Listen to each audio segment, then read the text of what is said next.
Yeah, Margaret and Nduta never imagined her life would take such a turn. She had left Nairobi full of dreams, eager to explore new opportunities in Asia, when she met Tony, a charming businessman who promised her a lucrative job in Vietnam. She didn't hesitate. The offer was simple, a well-paying job in a textile company, flights and accommodation covered. It sounded too good to be true, but Margaret was desperate to change her life. She arrived in Ho Chi Minh City full of hope, but Tony's promises quickly crumbled. Instead of a job, he handed her a suitcase and told her to fly to Hanoi, just a few clothes inside, he assured her.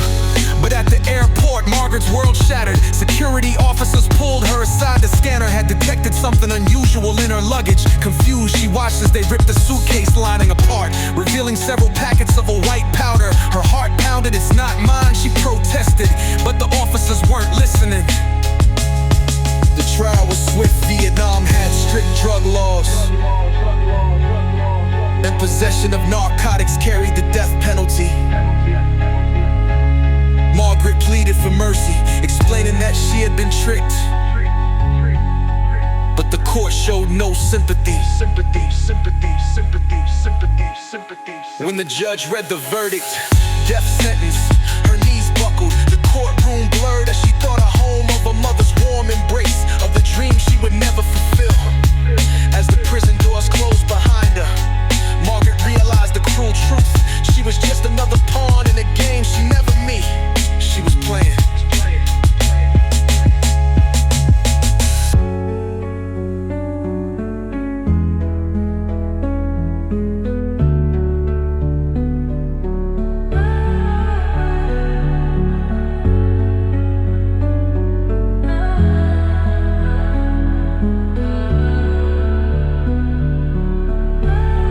But the court showed no sympathy. When the judge read the verdict, death sentence, her knees buckled. The courtroom blurred as she thought of home, of her mother's warm embrace, of the dream she would never fulfill. As the prison doors closed behind her, Margaret realized the cruel truth. She was just another pawn in a game she never knew she was playing.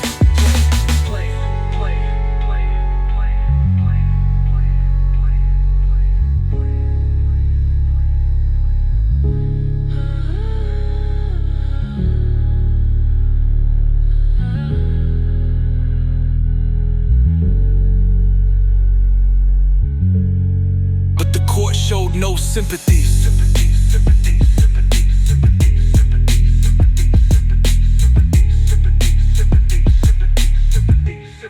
When the judge read the verdict,